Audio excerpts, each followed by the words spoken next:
সমগ্র আসামের কয়েকটি গুরুত্বপূর্ণ খবর নিয়ে আমরা হাজির হয়েছি। চলুন শুরু করা যাক। মুখ্যমন্ত্রীর মন্তব্য।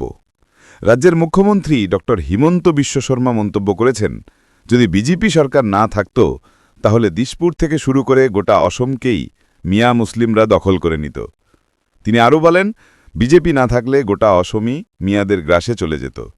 তার কথায়, আমি না থাকলে অসম অনুতপ্ত হতো, কেননা এই তিন গগৈ গোটা অসমকে গ্রাস করে ফেলতেন।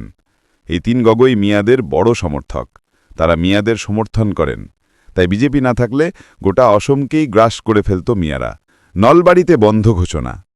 আগামী 17ই নভেম্বর নলবাড়িতে স্থানীয় বন্ধ ঘোষণা করা হয়েছে। রাস মহোৎসব উপলক্ষে নলবাড়ি প্রশাসন এই সিদ্ধান্ত নিয়েছে। নলবাড়ি প্রশাসন জানিয়েছে, ওই দিনটিতে সকল সরকারি বেসরকারি শিক্ষা প্রতিষ্ঠান, সরকারি কার্যালয়, ব্যাংক, অফিস এবং আদালত বন্ধ থাকবে। দুর্নীতির বিরুদ্ধে অভিযান। প্রশাসন গ্রাম পঞ্চায়েত সভাপতি এবং ওয়ার্ড মেম্বারদের বিরুদ্ধে দুর্নীতি বিরোধী অভিযান অব্যাহত রেখেছে। রাজ্যে ইতিমধ্যেই ৭৫ জনকে আটক করা হয়েছে। পঞ্চায়েত বিভাগের মন্ত্রী রঞ্জিত কুমার দাস এই খবর জানিয়েছেন। পঞ্চায়েত সভাপতি এবং ওয়ার্ড মেম্বারদের জন্য কঠোর সাবধান বার্তা।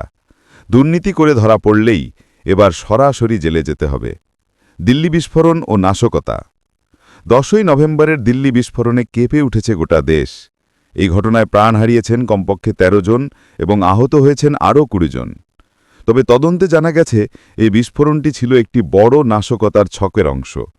জয়েসের মগজ ধোলাই করা জঙ্গিরা দেশে ধারাবাহিক বিস্ফোরণের ষড়যন্ত্র করেছিল। জানা গেছে, বাবরি মসজিদ ধ্বংসের বদলা নিতে জয়েসের হোয়াইট কলার মডিউল সিরিয়াল ব্লাস্টের ছক কচেছিল। এনআইএর জেরায় ধৃতরা সে কথা স্বীকার করেছে।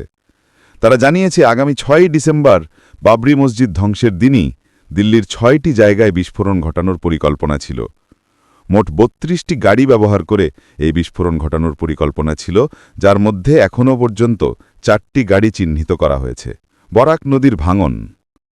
দীর্ঘদিন ধরে চলা বরাক নদীর ভাঙনে বরখোলার উত্তর বুড়িবাল গ্রামটি এক প্রকার বিলীন হওয়ার পথে। ১৯৯০-এর দশক থেকে বরাক নদীর তীরে অবস্থিত উত্তর বুড়িবাল গ্রামে ভাঙন শুরু হয়েছে। এই সময়ে প্রায় শতাধিক বাড়িঘর নদীগর্ভে চলে গেছে। গ্রামের মানুষ বারবার এক স্থান থেকে অন্য স্থানে বাড়িঘর সরিয়েও রেহাই পাচ্ছেন না। স্থানীয়রা বিভিন্ন সময় জেলা কমিশনার, জলসম্পদ বিভাগ এবং জনপ্রতিনিধিদের কাছে ভাঙন প্রতিরোধের দাবি জানালেও কাজের কাজ কিছুই হয়নি। ফলে গ্রামটির অস্তিত্ব আজ সংকটে। ভাঙন তিলে তিলে গ্রাস করে ফেলছে পুরো গ্রামটিকে। গ্রামবাসীদের চলাচলের একমাত্র রাস্তাটিও বারবার নদীতে বিলীন হচ্ছে, আর গ্রামবাসী বারবার নতুন করে রাস্তা তৈরি করে চলেছেন। অবিলম্বে এই ভাঙন প্রতিরোধ করার দাবি জানিয়েছে আতঙ্কিত গ্রামবাসী। বিহার নির্বাচনের ফলাফল ঘোষণা। আজ অর্থাৎ 14ই নভেম্বর শুক্রবার বিহার নির্বাচনের ফলাফল ঘোষণা হতে যাচ্ছে। সকাল ৮টা থেকে গণনা প্রক্রিয়া শুরু হবে। ফলাফলের ওপর নির্ভর করছে রাজ্যের দীর্ঘতম সময়ের মুখ্যমন্ত্রী নীতিশ কুমার কি আবার শপথ নেবেন, নাকি মহাগঠবন্ধন দলগুলির নেতৃত্বে তেজস্বী যাদব কোনো অঘটন ঘটাতে পারেন। যদি এক্সিট পোলগুলো সঠিক প্রমাণিত হয় এবং জেডিইউ বিজেপি নেতৃত্বাধীন এনডিএ বড় জয় পায়, তাহলে ফলাফল দ্রুত স্পষ্ট হবে। তবে বিরোধপক্ষ ইতিমধ্যেই নির্বাচনে কারচুপির অভিযোগ তুলেছে। নির্বাচন কমিশন জানিয়েছে, ৩৮টি জেলার ৩৬টি কেন্দ্রে গণনা হবে। মোট ৭.৫ কোটি ভোটার ২৬০০-র বেশি প্রার্থীর ভাগ্য নির্ধারণ করবেন। ডিজিটাল ভারতের অভাব।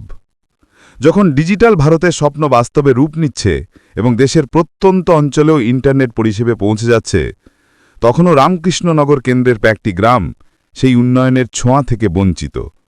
রাতাবাড়ি, রাংখাল, দুর্গাবাজার এবং পাগলাচড়ার মতো গ্রামগুলিতে আজও নেটওয়ার্ক পেতে স্থানীয়দের গাছে বা টিলায় উঠতে হয়।